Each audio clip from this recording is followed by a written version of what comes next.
Hello everyone, I'd like to thank you for joining the Early Childhood Education 1500 course. This is our third week. We've had 2 great weeks with great discourse, and I've gotten an opportunity to get to know you a little further.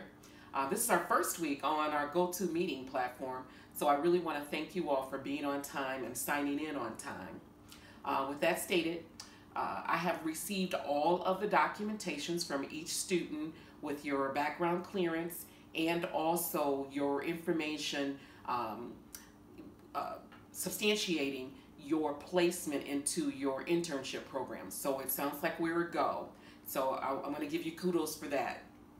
Well, today's lesson is addressing the curriculum for infant and toddlers. And what does that mean? Does it mean that we have a more simplified curriculum than what we would use for preschoolers? Absolutely not. The curriculum for infant and toddlers is different. Again, we've talked about it in our previous classes that the brain is developed about 90% prior to age 5, and much larger percentage occurs at the younger ages. So it's very important that we give them opportunities and activities that's going to strengthen that brain development. So what's on course today? Okay, we're going to talk about lesson plans. How do you build a lesson plan? What are the components? What should you do?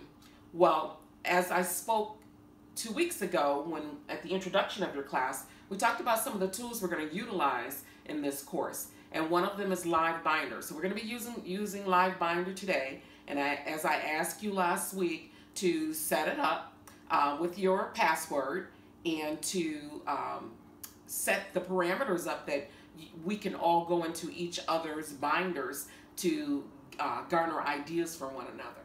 So it appears again that you all have done that because I've had an opportunity to go into each one of your binders. I love the covers that you've chosen, and so it looks like we're going to be, going to have some very enhanced creativity in this group. So with that stated, moving forward with the lesson plans. So I am going to give you an opportunity to peruse through.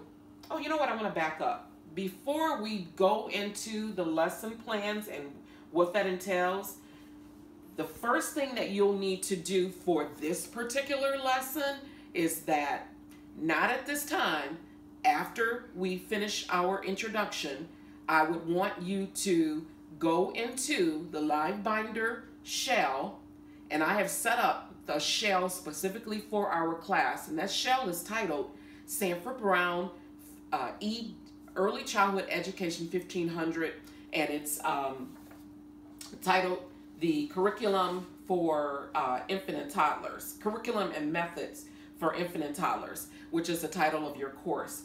In there I have set up tabs. There's a tab in this binder that states course materials, and there is a link for Baby's movie. This movie came out in 2010, and this movie addresses cultural sensitivity and cultural awareness of babies. So I'd like for you to view the movie. There is also another tab that has questions pertaining to the movie that you will need to respond to. So I would suggest that you print off the questions to assist you as you're watching the movie, and you're going to complete the questions. You're going to load up your answers on our D2L shell, your particular D2L shell, and utilizing the access information that the college has given you. So go ahead and do that first before you go into your lesson plans, and that's going to assist you with understanding cultural awareness. So make sure you do that. Again, that's not going to be done at this time, but after we're done with the introduction, after you're done viewing this, then that's the first thing you're going to do. So in doing that, I want to come on over. I want to show you how I have set the shell up for you to view the Live Binder. Let's see, that's my beautiful granddaughter. Okay, so here's my live binder. And again, I have my granddaughter, and she was about 7 months of age. And it is sideways, and it's sideways for a purpose. And I will share that, not at this time, but at a later time with you. But she is having her first taste of a pickle. And it was giving her an opportunity to share and develop her likes and her dislikes. So here's my binder. As I stated, this is the overview, which has this particular session in it, the intro section. Then you will see there's the course syllabus for you to utilize for this assignment and additional assignments in this course. The lesson plans, and in the lesson plans, there's some sub-tabs in there. You will also find the template that you'll utilize for constructing your 2 lesson plans. Then you'll see there's a tab for guidelines for infant and toddler environments. And that's to familiarize you because, as you know, in this class, you had to have had prerequisites. So this is just material to reference because you've had this in understanding Vygotsky and Piaget and Dewey, understanding the parameters of the theories and why we place different things in environments for the children. This is the tab that's going to hold your questions for your baby movie and your fieldwork commitment. And everyone is completing that, so you don't need to utilize that any longer. But if you had to go back and reference the copies for your fieldwork commitment, the copies are in there. Feel free to print those off. There is one in there you will utilize at the end stating that you've met the 45-hour commitment in your internship. Then there's the grading rubric. Please take a look at that grading rubric for the lesson plans so that you are familiar of how you're going to be assessed per this particular lesson. And then the course materials, as I stated before, there's links in there that will give you access to the National Association for Educating Young Children standards. There's the standards for the state of Michigan for infant and toddlers. And there's also additional reference material in there, all links to different websites that you may find usable. Again, you may not need to use those, but the materials are available for you. Okay, so that's available to you. You have access to it. I'm going to give you an idea of how to go about creating a lesson plan for infant and toddlers. Now, you will be creating 2. And these lesson plans, one of them will be for children ages 12 to 24 months, and the other lesson plan will be for children 24 to 36 months. Now, you will only need to implement 1 lesson plan in your internship, and you're going to utilize your flip camera that you were given last week by the college to utilize to tape this. And once you're done with implementing that lesson, you can ask someone in the program to assist you. Once you're done implementing the lesson and have it taped and you've done your assessment on the lesson plan, excuse me, you're going to upload that to LiveBinder and also D2L, and we will be able to give further assessment to our peers on our different lesson plans. Let me give you a sample. So as you see here, I have some recycled materials. Please use recycled materials. You don't have to buy everything new. This is an old pasta sauce jar. This is an old, a recycle, I should say, oatmeal container. This one here was gelato and baby jars. So if you take a look at your lesson plan template, the beginning of it states that you should, what is your originating idea and how did you come to choose the idea that you have for the lesson plan. The lesson plan should be adult and child initiated, not singularly adult initiated. It should be a shared factor. So I'm going to just give you an example. So you can easily do this. You can give a child a piece of paper with an apple previously drawn on it, and you can, create dots of the letters. And again, we're talking 1 and 1.5, 2 to 3-year-olds. However, this is not developmentally appropriate. There's other ways to present the concept of what's an apple. And there's ways that would be developmentally appropriate to accomplish that. And the reason, my originating idea for this is I happened to watch the children, observe the children when they were being read the book Chicka Chicka 1, 2, 3, and they were asking about the apples on the tree. And so looking at the apples on the tree, you just see the apple. You don't get an opportunity like the apple on the piece of paper. Again, it's just an apple.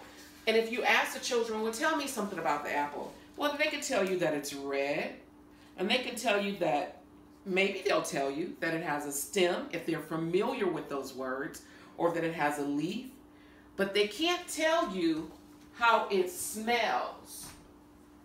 They can't put their hands on it and touch it and lick it. This stem, they can pull on it. They can't pull on the stem on the paper. On the paper, there's just one red apple. Here I have a red and a green apple, and I have apples of differing sizes. So as you can see, extending that lesson from the Chicka Chicka Chicka Chicka 1, 2, 3 book gives them an opportunity to have hands-on. And it gives you, as the caregiver, an opportunity to help that child scaffold their knowledge, help them to get a better understanding. I could say here, well, this is an apple, but again, this is a glass apple. They can't taste this. So from there, you can cut the apple.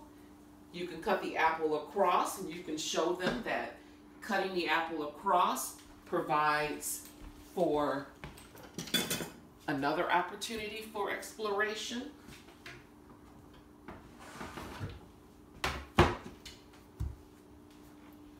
And again, you would be there with the children. They wouldn't handle the knife for this particular age. That's not developmentally appropriate.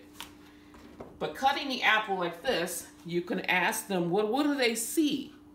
Again, giving them an opportunity, because as Piaget states, if you tell a child what to think, you rob them from thinking. So, hopefully I've given you a little bit of information. I don't want to give you all of the information. What you would then do in your lesson plan after you present it, you would on the guide, on the template I should say, it asks you, well, what would you do? How would you scaffold it? What would you change? And so that's giving you an opportunity to make assessments. Would I do this again? Perhaps it didn't work as well as I thought. What would you change? And it's going to ask you also early, middle, and beginning for the children. And that's not by age group, but by their level of abilities, their level of being able to, maybe an early child just may look at this. A later child may take the seeds out, may count the seeds, may want to later, perhaps maybe you could scaffold this and use this for print painting. So again, you have a lot of opportunities. If you so choose, granted it's not developmentally appropriate, but making sure the children have access to the materials. So you wouldn't just put out, in this instance, 4 crayons, the colors that you've used, and then you tell them to make it like mine. You give them the opportunity to use all of the materials and then let them decide what they would like to do. So that's my sample of a lesson plan. What else we would need to talk about in this introduction piece? So I want to remind you that you're also going to be continually emailing. So I want you to think about the different forms of technology that we're utilizing here. You're using the GoToMeetings. You're going to be utilizing the emails. You are also going to be utilizing your flip cameras. You're going to be utilizing the live binders. And also, the last piece is that you're going to be sharing your information on the school's intranet. So therefore, you can create a blog and share the additional information within the discipline, the early childhood education discipline, with other students who will be coming along so they can see the work. Well, I hope that this has been beneficial for you. If you have questions, feel free to utilize the contact information that is on your syllabus, or to utilize my corporate cell phone if you need to reach me right away. And I look forward to seeing the lesson plans that will be turned in. Thank you.